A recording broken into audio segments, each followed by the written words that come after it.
Live from New Delhi, you're watching Didi India Live, India's voice to the world. I'm Tanvi Taneja, coming up in the next 30 minutes.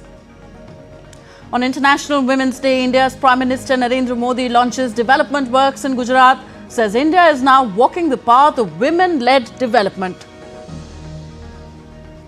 Ukrainian President Volodymyr Zelensky seeks more sanctions as Russian strikes kill 14, says new strikes show Russia's goals unchanged in Ukraine. And South Korea's impeached President Yoon Suk-yeol freed from detention, but trials continue after court quashes detention.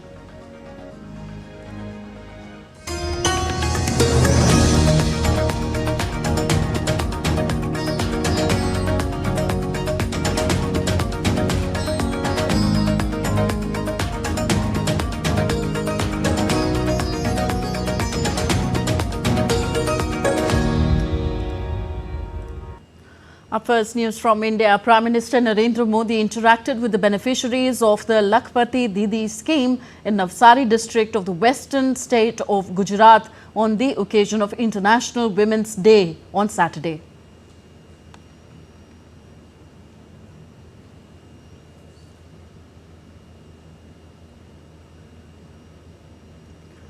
Roads in Navsari turned into a grand celebration with people lining the streets in joy and admiration to welcome Prime Minister Narendra Modi.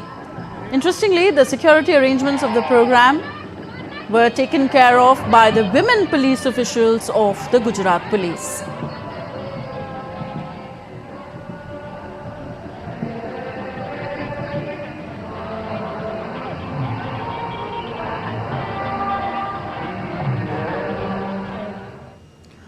Prime Minister Narendra Modi was felicitated at the Lakhpati Didi program in the Vansi Bodsi village, where he addressed over 1.1 lakh women during the event.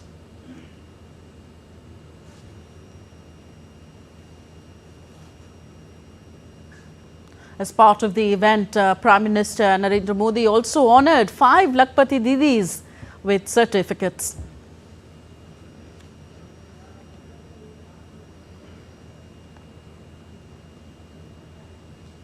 The Prime Minister also distributed cheques to the beneficiaries of the Lakhpati Didi scheme.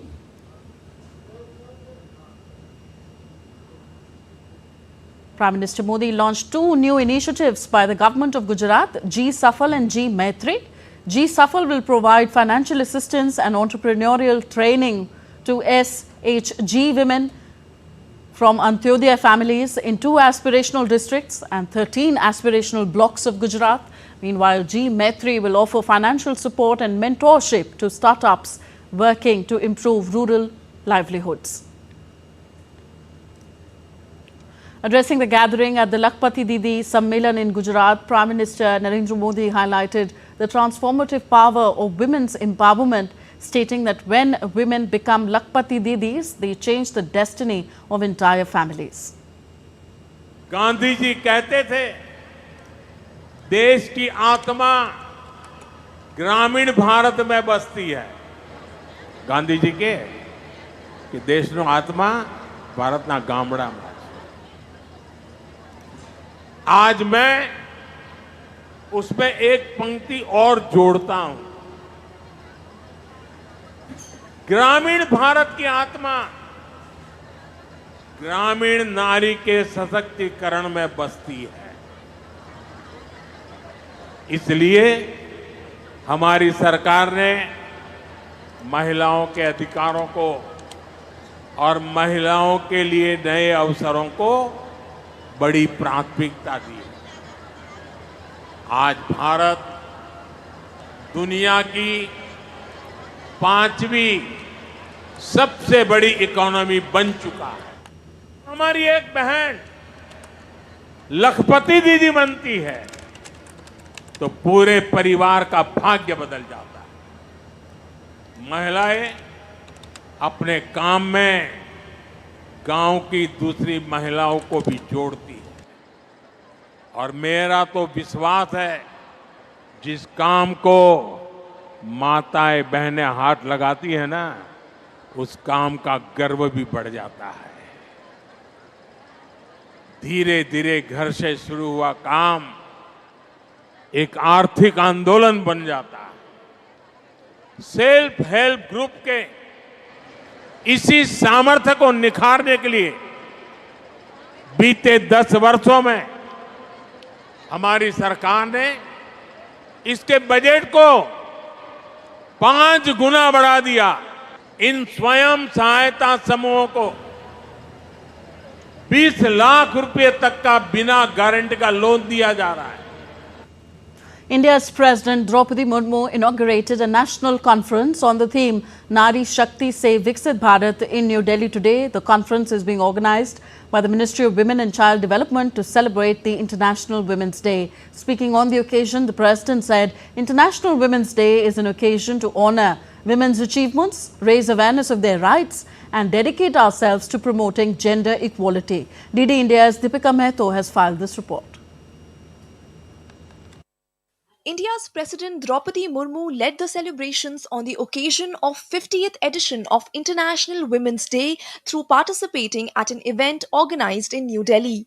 On the occasion, the President addressed the women participants on a national level conference called Nari Shakti Se Viksit Bharat. It was organized by Ministry of Women and Child Development in New Delhi. The event witnessed cultural participation that showcased various roles of women through cultural lenses. Speaking on the occasion, President Murmu said that one should consider the role of women and how we treat them in the society. हमें एक ऐसा आदर्श समाज का निर्माण करना चाहिए जहां कोई भी बेटी या बहन किसी भी समय कहीं भी अकेला जाने में और कहीं भी रहने में डरे नहीं। महिलाओं के प्रति सम्मान का भाव ही भयमुक्त सामाजिक वातावरण का निर्माण करेगा। ऐसे परिवेश में जो आत्मविश्वास उत्पन्न होगा वो हमारे देश को नई ऊंचाई लेकर जाएगा। The event also witnessed high-level panel discussions on important women-centric topics, bringing together renowned women leaders from STEM, business, sports, media and governance. The session was attended by Minister of Law and Justice Arjun Ram Meghwal, Minister of Women and Child Affairs Annapurna Devi and various dignitaries from UNDP, World Bank and United Nations. Speaking on the importance of women in the society, World Bank's Anna Biada shared her thoughts and expressed delight on seeing women in different roles, breaking gender-related barriers. Access to education, really important. I think also India is leading the way here. It's about starting early. It's about exposing girls early to entrepreneurship opportunities as they become women and to have market relevant skills, whether it's in business, soft and hard skill. And I think India here again, the amount of women who are in STEM is impressive. The amount of women, as we saw from the video, who are in what used to be male-dominated careers, women are in India breaking this.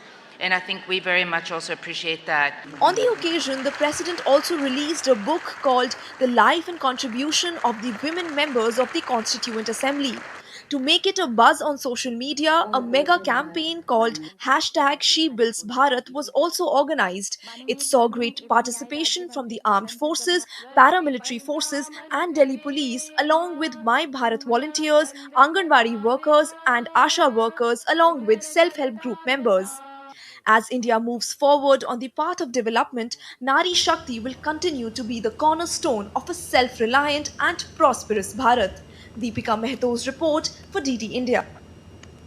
Also, the International Women's Day celebrations took place in the national capital New Delhi on Saturday. President of India Draupadi Murmu inaugurated a national conference on the theme Nari Shakti Se Viksit Bharat, organized by the Ministry of Women and Child Development. DD India's Deepika Mehto attended the conference and spoke with female entrepreneurs who have benefited from the PM loan scheme. We have with us few of the lady entrepreneurs who've really benefited from the government schemes and especially the loans when we talk about it. Ma'am, tell us about your product, what you do and how you've benefited from government schemes.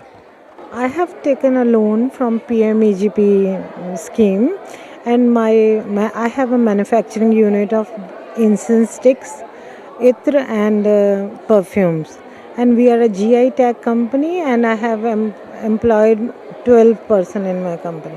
This is so good. You're also creating, employment opportunities. How are you leading the nation when we talk about women-led development? I am owning a MSME company named Diva Essentials, and we've been benefited with so many schemes by Modi ji, like PMEGP. I'm also holding a loan from PMEGP and getting benefited always. I also have a PMEGP unit in Dwarka, Delhi.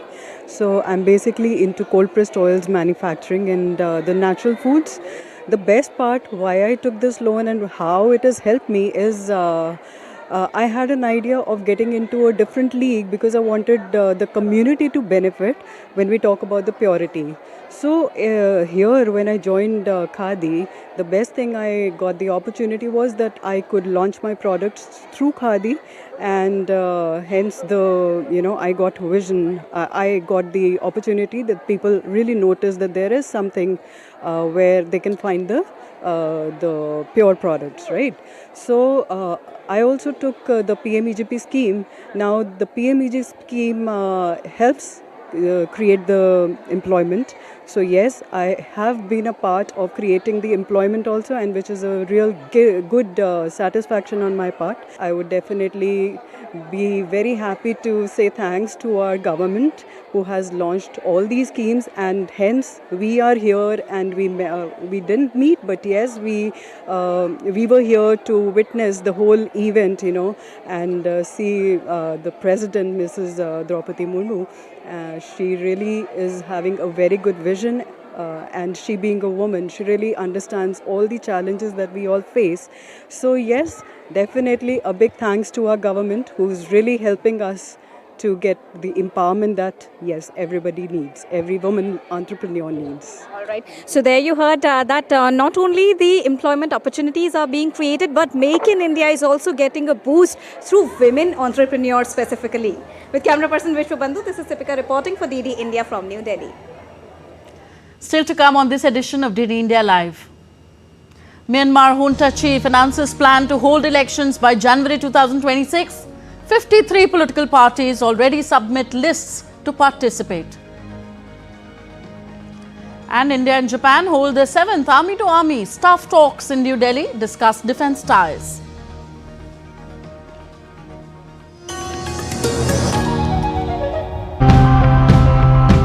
There are people across the country and among industry sectors who are trying to make things better, rethinking the way we live. We analyzed that if all of construction industry can start using recycled plastic sheets for just shuttering as an application, roughly 25 to 30% of all the non-recyclable plastics that you and I generate can get prevented from entering the atmosphere. We must take responsibility as citizens to conserve these forests and protect them.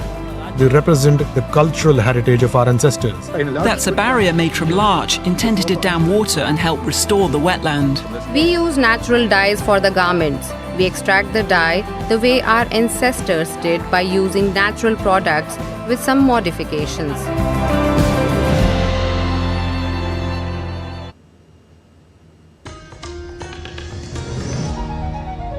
Welcome back. You're watching Didi India Live. I am Tanvi Taneja.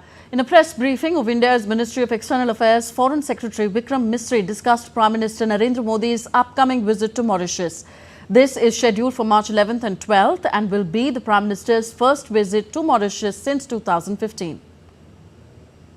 As you're probably aware, the Prime Minister will be travelling to Mauritius on the 11th and 12th of March 2025. This is the first visit to Mauritius by the Prime Minister since 2015 when he was there last. Our relations with Mauritius are of course rooted in shared history, culture and a very strong and robust people-to-people relationship that goes back several centuries. As the world marks International Women's Day 2025, we take a moment to celebrate the incredible contribution of women across various fields. In the world of science, Indian women scientists are making groundbreaking stories. Didi India's Tapas Bhattacharya spoke with N. Kalai Selvi, Director General of CSIR, to understand how they are driving change and shaping the future of science in India. Joining me is the Director General of CSR to talk about the International Women's Day. Ma'am, Kalasvi ma'am, it's an opportunity, huge point. Our minister also came here. Your institute also has almost 6 directors in different labs. How does it feel when people talk about you as one of the trailblazer in this department? Thanks a lot for this very innovative question because we from CSIR, we are known to make this kind of tremendous changes, and these are changes that are making even jealous also at some level, and CSIR is known for that. And not only 6 directors, I was also one of the directors in the past, and now I have been considered for this position. And CSIR is one such organization we truly believe in women leadership. And if you come to our headquarters, we have 11 divisions. 6 divisions are headed by only female. Therefore, we are already dominant. And therefore, we always feel so happy, and we say that there is a day, and the day is not so far off, that male are going to come and ask for where are my privileges and when will I get this leadership position. So CSR has already done it, and CSR is a place where changes are happening just like that. And we are known for not only transforming lives of the society, but also transforming the work culture as well as the scientific culture also. We got a glimpse of what woman power can do. Do you believe that in the next years to come, you under you CSIR will and also the ministry will work on providing end-to-end, like for instance education, and then taking it further up the ladder?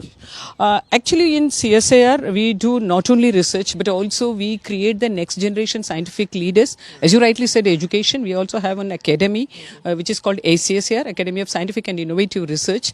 Right now, we are having around 6,000 research scholars in the name of ACSIR. So they are our future scientific leaders. And also in CSIR, we always believe that tomorrow is not, we need not wait till tomorrow. So today itself we are making all the preparedness for leadership also and scientific leadership. Much appreciated time. So that was the DG CSIR stating that they are ready, and it won't be long that the women folk will rule the roost, and not just in CSIR but all over the world and also in India. With camera person, this is Tapas Bhattacharya for DD India from Delhi. In international updates now, as the push for lasting peace in Ukraine continues, Saturday saw the country confirm that at least 14 people were killed and 37 wounded in Russian missile and drone attacks on Ukraine's eastern city of Dobropilya and a settlement in Kharkiv region overnight. Regarding the Russian strikes, Ukrainian President Volodymyr Zelensky said that such attacks demonstrate that Russia's objectives have not changed. France, Germany, Italy and Britain have backed an Arab plan for the reconstruction of Gaza that would cost $53 billion and avoid displacing Palestinians from the enclave. In a joint statement, the foreign ministers of the 4 countries said that the Arab plan shows a realistic path for Gaza reconstruction. The plan proposed by Egypt and adopted by Arab leaders earlier this month has been rejected by US President Donald Trump. Impeached South Korean President Yoon Suk-yeol was released from detention on Saturday after a court voided his arrest on procedural grounds, but he remains under investigation over his declaration of martial law. The suspended president, who was detained in a dawn raid in January on insurrection charges over his December 3rd attempt to subvert civilian rule, walked out of the detention center smiling before bowing deeply before a small crowd of cheering supporters. A court had cancelled his arrest warrant a day earlier on technical and legal grounds, a decision that prosecutors probing Yoon called unjust. Yoon was freed after the prosecutors waived their right to appeal the court verdict, which specifically concerned technical details of his detention on criminal charges. More from Asia. Myanmar's military junta chief Min Aung Hlaing has announced plans to hold a national election by January 2026. Speaking during a visit to Belarus, Hlaing emphasized that the election would be free and fair, signaling the junta's intention to return to civilian rule. Adding to that, Hiliang informed that 53 political parties have already submitted their lists to participate in the election. However, the country remains in a state of political turmoil since the military coup on February 2021, which ousted the democratically elected government led by Aung San Suu Kyi. We plan to hold a free and fair election soon under the law. We are planning to hold the election in December 2025 or at the earliest by January 2026. 2-day study in India expo kicked off in Colombo on Saturday, attracting a large number of aspiring students eager to explore educational opportunities in Indian universities and institutions. Organized by Affairs Exhibition in collaboration with the High Commission of India, the event aims to provide students and parents with detailed insights into admissions, courses and scholarships offered by leading Indian educational institutions. Several prominent Indian universities are participating in the expo, offering a diverse range of academic programs across various fields. Earlier this week, the expo was also held in Kandy, where it received an overwhelming response from students and parents. India is the best for IT, as we know. And then, of course, the IT education is also well known and reputed in India. So that was the main reason why we came for the exhibition and started going through the details of available courses and the degrees. So we are just venturing into details. For some universities which have automobile engineering, for my brother actually. So we came across with some universities like SRM and Chennai Institute of Technology. We were happy about those universities and their criteria. So we looking forward to admit from them. That's all for this edition of DD India Live. Do let us know your thoughts on the news of the day. Connect with us on our different social media handles at DD India Live. For those on the go, you can get all the latest news and updates from India and the world on our DD India mobile app. The app is available on both Android and iOS platforms. We'll be back with more news as it breaks here on DD India. I'm Tanvi Taneja from all of us here in New Delhi. Thank you for watching.